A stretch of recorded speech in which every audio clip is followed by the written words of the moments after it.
in the history of the Republic, it was pontificated upon in the, what they used to call it when they used to have a word. Before it was called debate, it was called rhetoric. So in the rhetoric, the rhetoric that was being tossed around on the Senate floors of Rome was called a republic. Now, they call this government over here a democratic republic. Republic means ruled by law. Democracy supposed to mean ruled by the people. A democratic republic is the people establish a law that governs the entirety of the land. Right? So now, in Rome, they changed the gender of God. Well, right, what the fuck you mean in Rome? They changed the gender of God. Which God gender was switched? Why did they switch that one? And how can you show me? It's real simple. They tell us we in hell already, right? Hell is Helen. Helen settled Greece before the Etruscans settled Rome. I'm gonna let that sink in. The Etruscan, the Hellenists were Egyptians of the I-10 priests, the same family and blood as Tut, right? Same family and blood as King Tut. All right, except in like 12 BC to 7 BC, somewhere up in there, you got this love affair and this queen named Cleopatra trying to hold on to the rulership rights of Egypt as Rome is advancing to conquer. So she got two dudes she's dealing with, Mark Antony. And she's dealing with I forgot that motherfucker name. Brutus. No, Caesar. Julius Caesar. One of them fucking Caesars, them gay ass motherfuckers. Anyway, so Cleopatra trying to hold on to the matriarchy. Right now, when Rome get the control of the deities, right? They changed Helen. They changed Helen from a female in Greece to a male in Rome. All you gotta do is put it side by side. Roman pantheon, Greek pantheon. The Greek culture is called Hellenistic culture. The Roman culture is called Greco-Roman culture. Because Rome conquered Greece, but they put Greece first in order to delude the minds of the people into believing that Greece conquered Rome. Why would they want to do that? All right, so now, we're just going to follow the narrative they're giving us. I'm just going over the story in broad strokes. Because this shit detailed in a motherfucker. I'm using broad strokes. All right, now, 325, right? Subtract 40 from 325, you get 285 years. Since the so-called crucifixion took place. That's if he was born in 7 AD. Now, the true math is the key to unlock the Christ code, but that's not where we at right now. So in 325, they assembled the Nicene Council. They got all of the leaders in one room, right? These leaders were mystics, priests, they call pagan ritual leaders, basically coven leaders, male and female. But the council erased any female that was in there. So you won't never know that it was women in the Nicene Council unless you can remote view it. Now, in the Nicene Council, they established something that they call the Nicene Creed. Look that shit up. Now, this is in the 300s. The Etruscans is taking over, they establishing Rome in Europe. Once Rome is established, Europe go into what they call the Dark Ages. Now remember, they said that the Moors civilized Europe. They taught them art, science, music, they taught them philosophy, religion. They penned Latin as a language. Greek was penned by Egyptian priests. Latin was penned by Etruscan Moorish priests. Understand the difference. Okay, now, they got a scholarly language now in 725 or the 700s in the AD period. So we're talking 400 years of Catholic Church domination before they can get enough stronghold in Europe to bring them in mass. So the history books tell us the Moors, the Etruscans, went into Europe in the Dark Ages around 700, and they occupied Europe all the way up until 1611 when their final stronghold over Europe was broken. This is the story. This is the history they gave us. Now, in this story that they telling us, a couple of things is happening over this from the 700s to the 1600s. So we're talking almost 1,000 years, 900 and some years of occupation by the Moors, right? Why in the fuck did they get kicked out of Europe if they were civilizing these people? And where in the fuck did they go? And why did they go there? Right? Nobody not asking none of them questions. They just following the narrative that they gave us. Okay, so we're going to follow the narrative. In 1611, they finally got the stronghold broke. And they kicked them all out. Right? Why are they kicking these people out of Europe? What are they doing over there after you get done civilizing somebody? Now they so civilized, how did they kick them out? Right? Ask the question. How did they get the Moors kicked out of Europe? Spanish motherfucking Inquisition, the motherfucking, all of the rebellions to the crown in Europe caused them to put in what they call a fictitious royal family, a cat's paw, a figurehead, a face, a front. Where did these motherfuckers go? All of them didn't leave Europe. Many of them end up going into seclusion, right? In the Depression Mountains with all of the motherfucking gold. What the fuck is Depression Mountains? If you go back, there was an empire that was called Prussia in the north of Europe. The Prussian Empire is where you get your Khazarians, mulattoes, Moorish, European hybrid children from. Right? Now, you got to understand what's taking place all over the world at the time. At this time, Rome is fighting Huns, Rome is fighting Mongolians, and Rome is still fighting off the Babylonian empires. Like 13 motherfuckers. So now all this shit going on, they capturing POWs in warfare. From the Huns, from the Mongolians, and from the Hindus of Hindustan that wasn't India yet. Now, in the middle of this, in 1492, some motherfucker named Christopher Columbus supposed to discover America. I'm gonna let y'all marinate on that. Some European in 1492 named Christopher Columbus supposed to discover America. It's a problem with that. I'm just trying to let that sink in.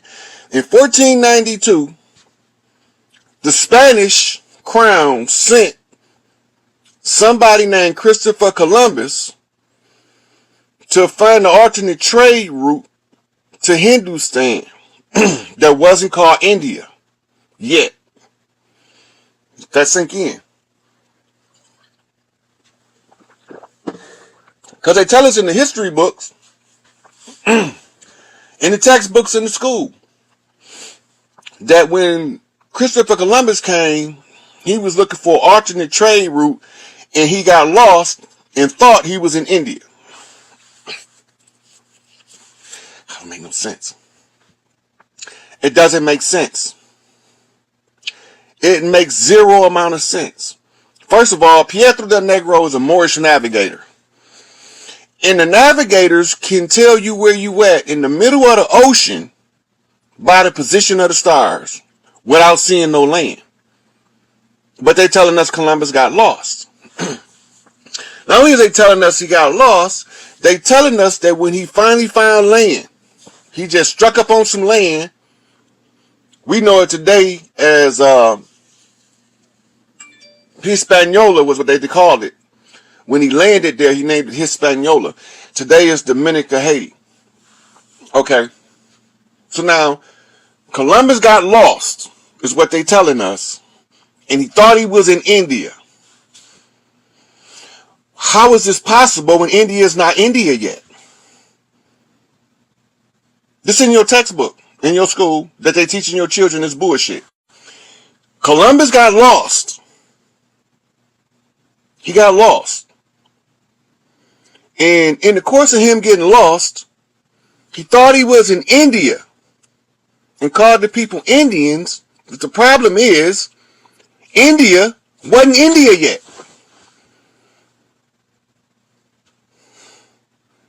Can anybody see what I'm saying here? Columbus got lost and he said he was in India. But India wasn't called India yet. What the fuck is these people talking about? This the story they gave us now. This the narrative. Now, he said when he got here, he met some copper-colored people. Now, that sink in. In his diaries, because they will print that shit out. They got the book. They got all of his log from when well, most of it is in there, but some of the shit they wanted to keep secret, they left it out. He thought he was in India. But India wasn't named India yet. But we were known as Indinka. We was known as Inca. But we weren't known as no India. They called us Indico, which became known as Indigo, as we refer to the children now as Indigo children. But it wasn't no fucking India. Where this nigga think he going? Are y'all not catching that part? Okay, let's go on with the narrative. So once he got over here, he went back to Europe and he told Ferdinand and Isabella he discovered a new world.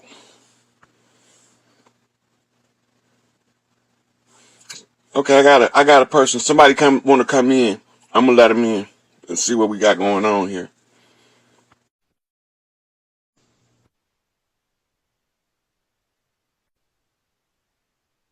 Let it freeze off.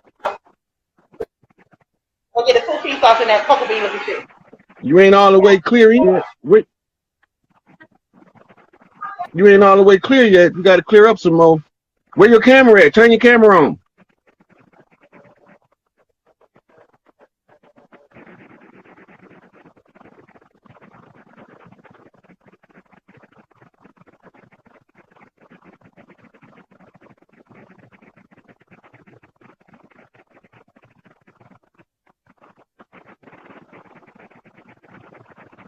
See, this is the bullshit they be on social media. So I'm going to keep on talking, right? Yeah. Yeah, they dropped her out the call. Try to log back in if you're trying to get back in. Now, they telling us, this is a story they want us to believe. Now, you got to remember, they can't fool us no more because we know the story. I'm going over it with y'all right now. Pietro del Negro, in order to be a navigator, right? The navigators of the day were the most highly educated non-priest class. But many of them were also priests, right? The navigators, the ones who know how to read the stars, map the stars to what's going on Earth, right? They were the highest form of education that was not a priest. And many of them were also priests. Now, Catch-22, you starting to get it. He was sent by niggas. He wasn't sent by niggas. He was brought. Pietro del Negro is the name of the nigga that brought him over here. right? His name is, it ain't hard. They call him Peter the Black in English. In Latin and Spanish, they call him Pietro del Negro, right? Peter the Little Black. Sometimes they call him Pietro del Negrito. But no matter how you cut it, he was a black motherfucking skinned motherfucker named Peter, right? So that's not a problem. But when Columbus get back to Europe, he reported to Isabella and Ferdinand, I discovered a whole new world. This is the beginning, right here, the beginning of the New World Order. Because watch what happened. Immediately upon returning and telling Isabella and Ferdinand of their discovery of the so-called New World, Isabella and Ferdinand told them, don't tell nobody until we get some flags all up and down that motherfucker, right? But the word got out. When the word got out, something happened, right? Something happened when the word got out. Y'all remember the history, what they told us?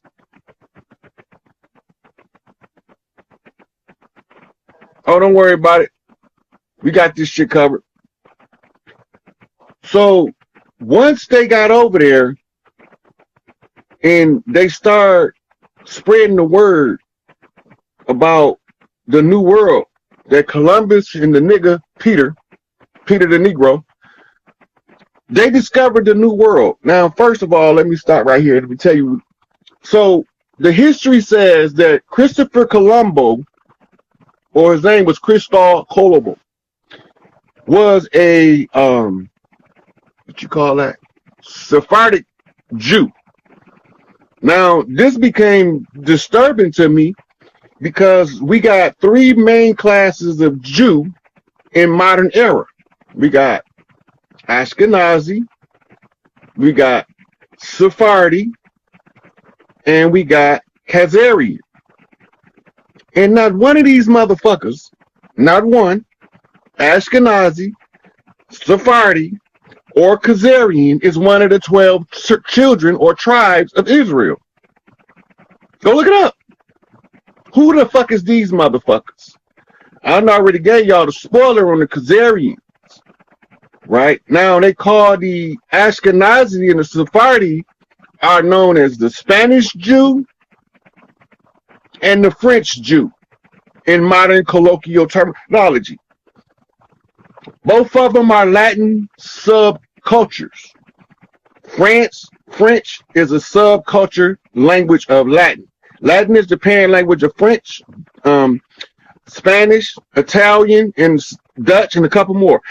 Latin is the parent language. So the French, the Italians, and the Spaniards are connected by linguistics that was written by Etruscan Moors. All right, now that y'all get this part, when they all start coming over here, who came first? Who came first in mass? They were called conquistadors. Break the word down and translate it.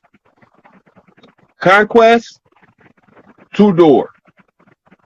The Tudor royal family. Look them up. Google who are the Tudors. Tudor. It's an entire royal family.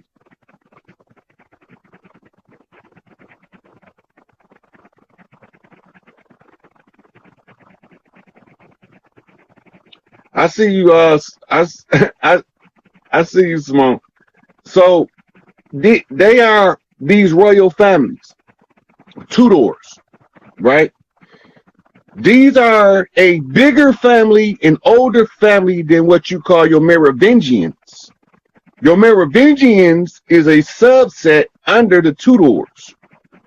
All royal families from the gentry came by way of Tudors in Europe.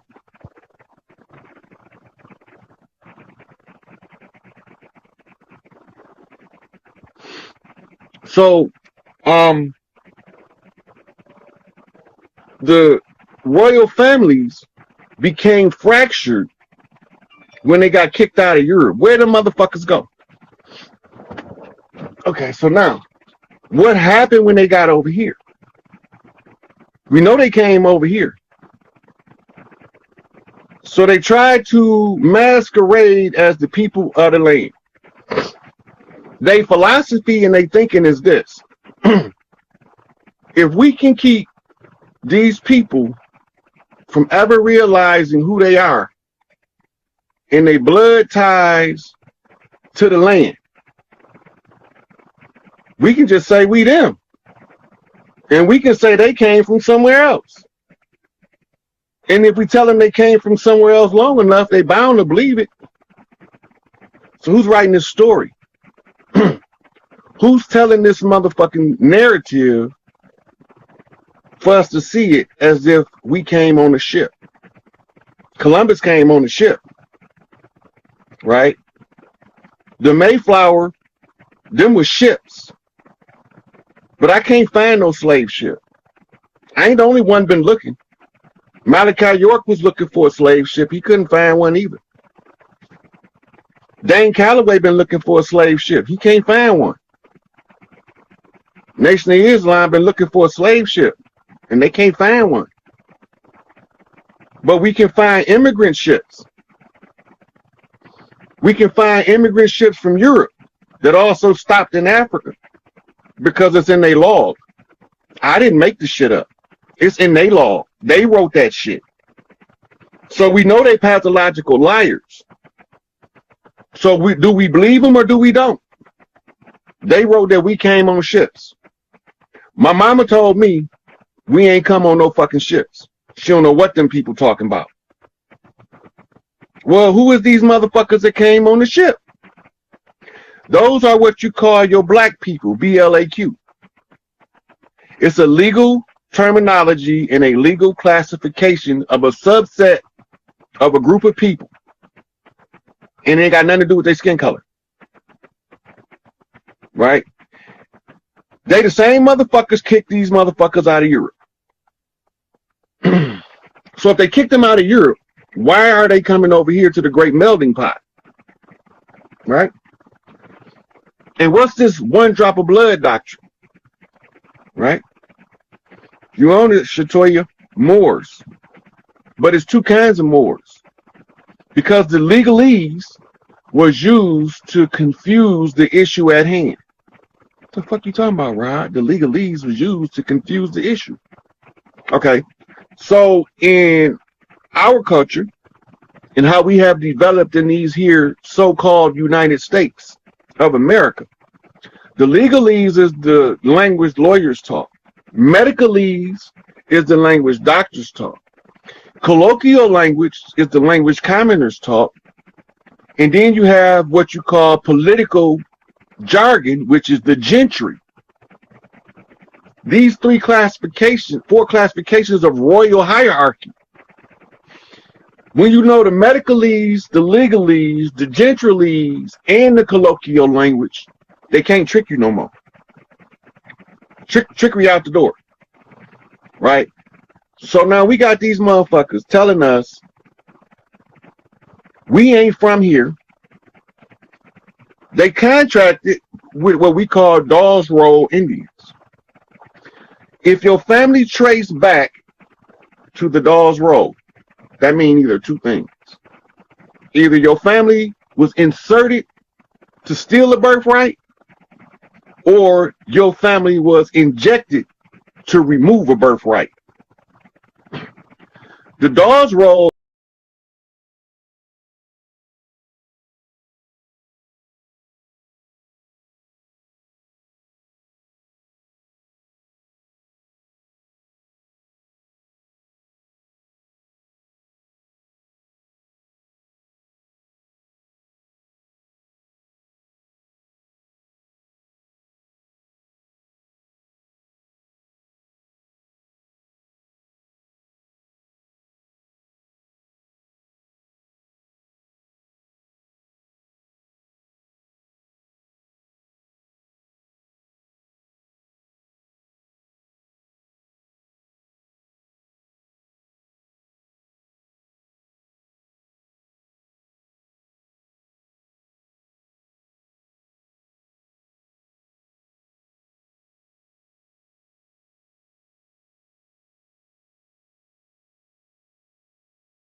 get one of us to get with one of them. You got to tell us we can't do it.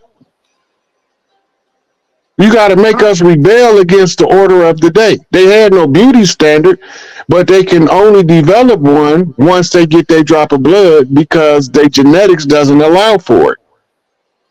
This is why they wore the corset dresses with the fox fanny. Yep, nature knows no color line.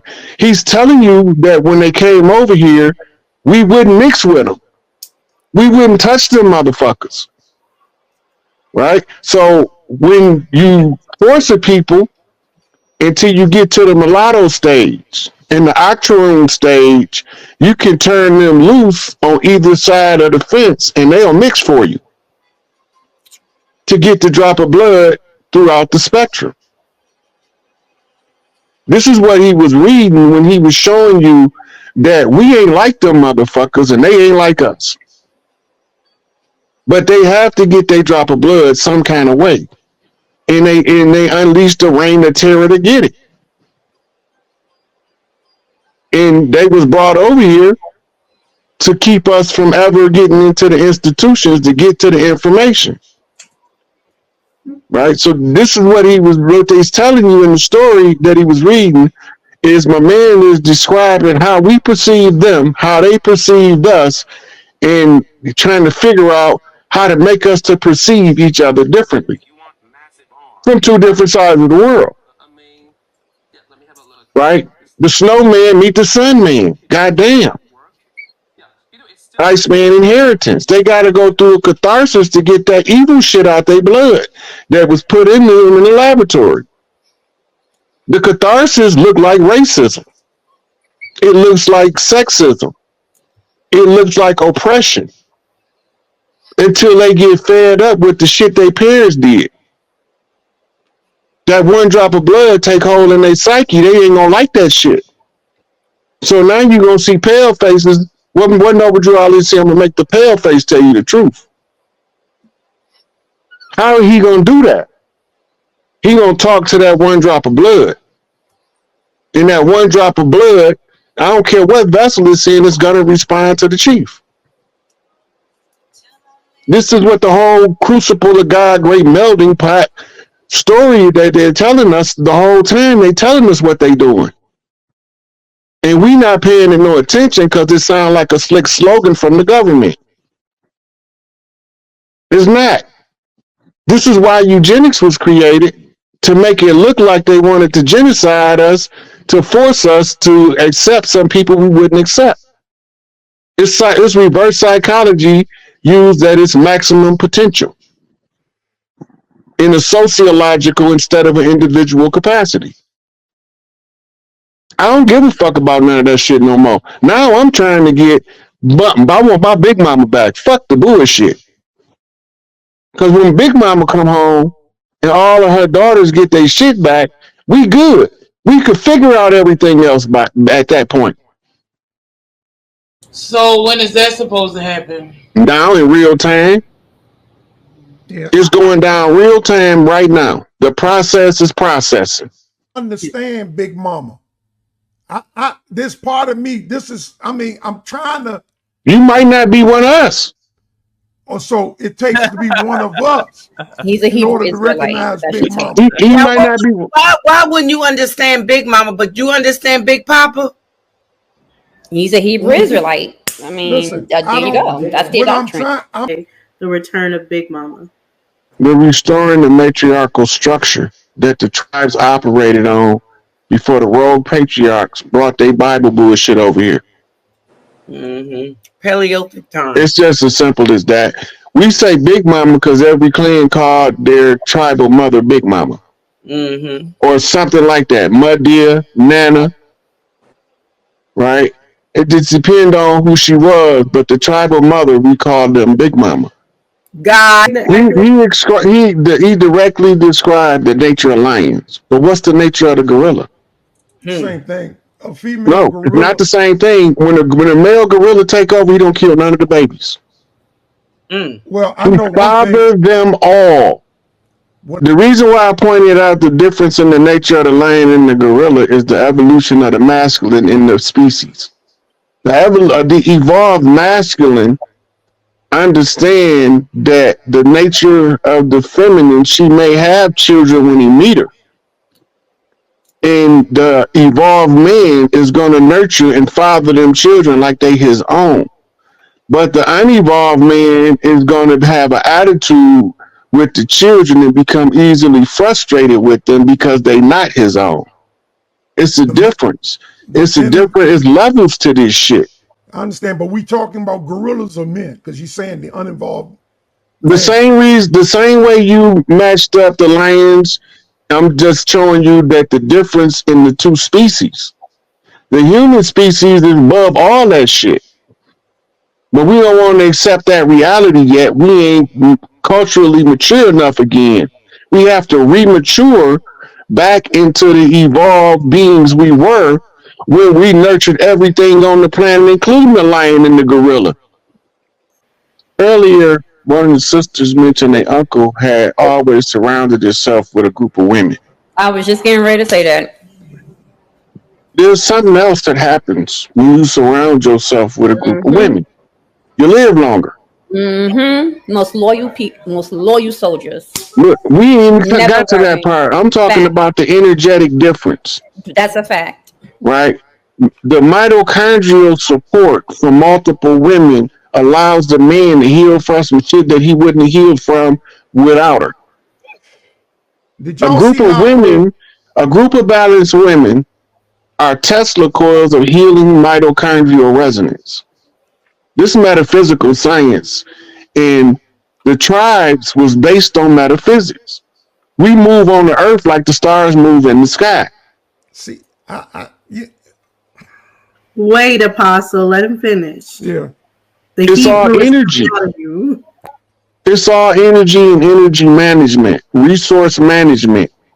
As the gods, we ain't supposed to be walking around here trying to pretend to be animals.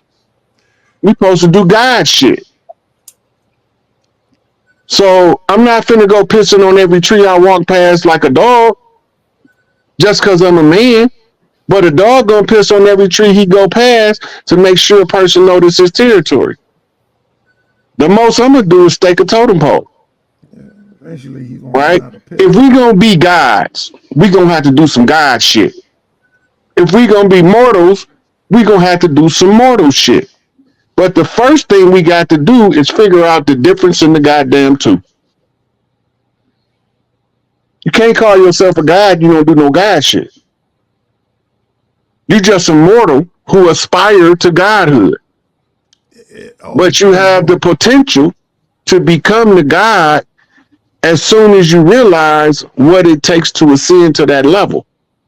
Everybody ain't on the same level. That's why information goes through trickle down. I might be able to tell one person something, and I could tell an entirely different person the same thing, and they both, one of them understand it, the other one don't. The one that don't can go talk to the other person I talked to, get the explanation, and it makes perfect sense to him, but it didn't make sense when I told it to him. But I told it to the person that explained it to him. So now you see that the information has to go through a trickle-down effect. We playing Plinko with the knowledge. We're just trying to get back to the balance of the nature in the human family by restoring the matriarch, because that's the natural structure of the human family, not because the women is better or not better than the man. Put the power where the power go, the machine run the way it's supposed to run, and we got heaven on earth. But if you keep the power where it don't belong, you're going to always have misery and suffering as a result of people inappropriately applying power to the wrong places at the wrong time, creating the wrong result. It's basic mathematics. Well, we all melanated. I know that much. I think Comedian thinks there's a difference. I don't think so. Yeah, well, look, the George Washington challenge is a challenge between chiefs and 32-degree Scottish Rite Freemasons from England, Right. Spanish and French. This is what the George Washington challenge about. What side of the ocean you originate from? that part. That's the George Washington challenge. I didn't make that shit up. I just pulled it out the history books to show it to y'all. It's the war between the two nappy head motherfuckers. The good had to suffer with the bad. And the pale face was the referee while he got his drop of blood in his reign of terror. We not the same people. Mm. Half the motherfuckers ain't got no soul. And you know the ones that ain't got no soul because they stuck on the same foolishness. Mm-hmm. We got a lot of righteous Moors over here. They all under Angel Bay. If they ain't under Angel Bay, then they're gonna find out soon enough where the tribes stand with the dirty Moors, because they got all their names on the ledgers in the Moorish consulate, in the list of the dirt they did. That ain't my house to clean up. I'm just here to tell the people the story and where to find the information at. Right. Right. So if you don't know what the George Washington challenge is, and you still barking nationality, you only half cocked. No, Drew Ali didn't say get a rudimentary Moorish education. He said get a good Moorish education. That means trace the motherfuckers back to their source. When they came out the Middle East from the Sinai Mountains under the Babylonian captivity with their blood magic, sex magic, and money magic, moved across the northern portions of Africa, across the Iberian Peninsula, and moved into Italy and called themselves Etruscans. Then they changed their name again. They keep changing their name because they don't think we know how to track their dumb ass. Right. They tell us the stories. Half of them went up into settle in West Turkey and formed the Ottoman Empire, what they call the Byzantine kings. Right? So we know the difference in the people. It's just that the ones that's the dirty Moors don't never want us to resolve the matter definitively. We ain't no goddamn Moors. Sounds like the Horabs to me. Moor is a catch term to encapsulate two separate groups of people under the same phenotypical identity for the purposes of a conjure war. I like that. I like that. That's what it's all about. Feathers versus fezzes. I never heard it like that before. I like that. Right. It's all in the imagery, in the iconography. They got the pictures of the Moors over in Europe eating the babies. They telling us the whole time why they kicking them out of Europe. You think they wasn't gonna eat babies when they got here? Oh, they just stopped eating babies when they got here and started trying to pretend to be us and carry themselves like we do. They don't have the discipline and the internal fortitude to be able to assimilate all of the monotheistic religions they brought over here with them. They can't even follow that shit. And we became more Christians than the Christians, more Muslim than the Muslims, and we were none of that shit before 1492. And now niggas want to stand up and argue that we some goddamn shit that wasn't over here before Columbus came and fight you to the goddamn death because you know who you is and it don't agree with the narrative that the settlers and the colonizers is forcing down our goddamn throat, telling us we came from somewhere else. And how the fuck all our ancestors know how to navigate the land if they ain't from here? Interesting. The fight for reparations is a distraction from all of the melanated people, no matter where they at. Stop. Wait a minute. Hold on. Stay where we at. You're telling me that the fight for reparations can only be claimed by descendants of slaves. Is that correct? Yes or no? No, that's not what I'm saying. I'm saying that the reparations, hold on, listen. The reparations program that's been rolled out to us is for the descendants of slaves. Okay. They have not rolled out a reparations for us to recover the land. So that didn't roll out from Stay with me. Hold on. Stay with me. Let's keep it in buckets. Keep it in buckets. The fight for reparations is only for people who say that they're descendants for slaves. Yes or no? Yeah, that's what the fight for reparations that we following is. Yes. Yeah. All right. That's the best question of the day. Right? Because this is the reason why. The American Indian is not the aboriginals to the land. The American Indian is paper genocide the aboriginals to the land. The American Indian can be anybody that was rolled in under the Dawes Act. That don't got nothing to do with us. Our way is we cannot defeat them using their system. Our ancestors left us a system of redemption that I've been following for 5 years, and it's been working. We don't see all of the benefits yet because we coming out of a hazy period of trying to understand what's going on. The only way we can get our shit back is to go back to the great law, and that overrides the admiralty jurisdiction that's overlapping the land. All of that you see is these lands of demarcation that's establishing states is the legal fiction in operation on the land. The only way we can overthrow them is we have to go back to the old oral tradition of the tribes, put everything out in the open for the rest of the tribesmen and the clans people to see. And the more of us become aware, then their system will automatically start to deteriorate. It's scheduled to close March the 1st. So I don't see any way for them to resurrect that dead entity this time because there's not enough of us contracting with them anymore because we're becoming aware. Once their system collapses, the tribal system, we have to go around the land having leadership summits and setting up new boundaries and removing all of the boundaries the settlers set. And this is how we get back to what's ours by following our system and stop following the system of the color of law, which they gave us under a uniform commercial code. And that's why they wear uniforms to look legitimate, even though they're illegitimate.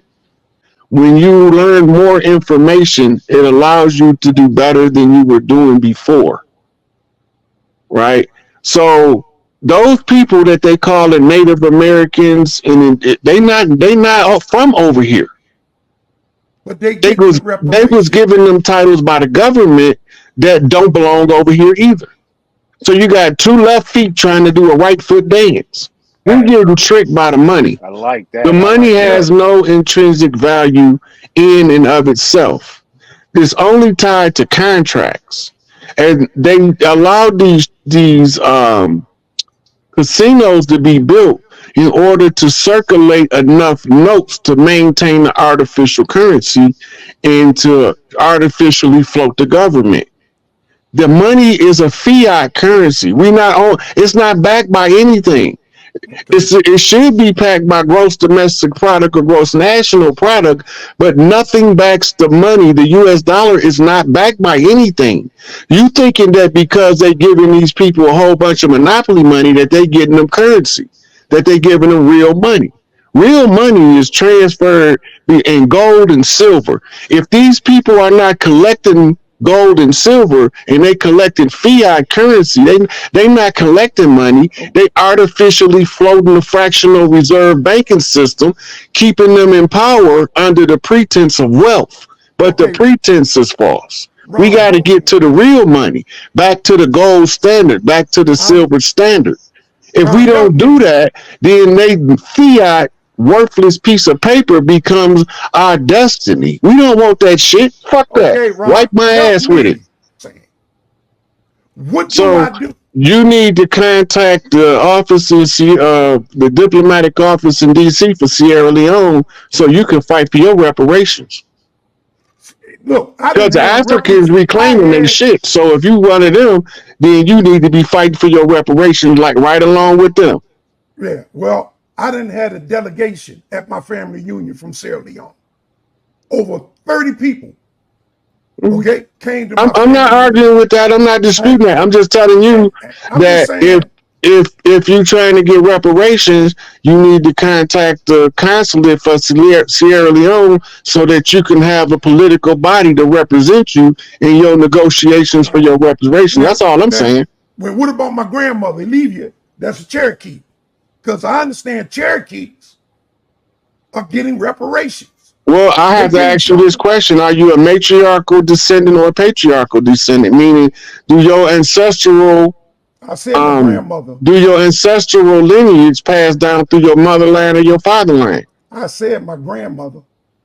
So then you can't fight for your Sierra Leone's reparation and fight for your grandmama too, because you're gonna have to choose. Why can't I fight for both? Because they both are legitimate. Why can't they both may be legitimate, but they only can pay out one claim. Why is that? I disagree with that. Well, for as the You got a right to disagree. And I can help try to get us to understand that our ancestors left us a structural system that if we remember our culture, we don't have to ask nobody for shit. We tell everybody where they belong on our land. They don't tell us where we belong. They don't ship us off to plantations and call them reserves. Them people have nothing to do with us in collectively. Those were people that was made native by presidential orders. That don't make them organic to the land. And so as soon as y'all get that through y'all head, we gonna make progress at lightning speed. But the process is slow because we have to wake up a certain percentage of us to activate our motherline's matriarchal right to bring back in the great law at the close of the old age and the dawn of the new age. They told us everything, and I've drug all of the secrets out in the open because I was asked to by a series of chiefs that preceded me. Now, this shit ain't no secret no more. It's the cognitive dissonance and rationalizing the information that's the problem. Right? So, I know what I'm doing to help us, but don't nobody else have to know. Because it might be, it's a possibility, it's above their pay grade and their spiritual rank in order to know what I'm doing. Because this shit is complicated for me and I'm actually doing it. So for somebody who don't have the same spiritual guidance to the same level, they might think I'm crazy for 20 years after they figure it out. Because I would have had to be crazy to see all this shit for what it is. Because the only sane person in the insane world is the crazy motherfucker. And all this shit is insanity to me. So, everybody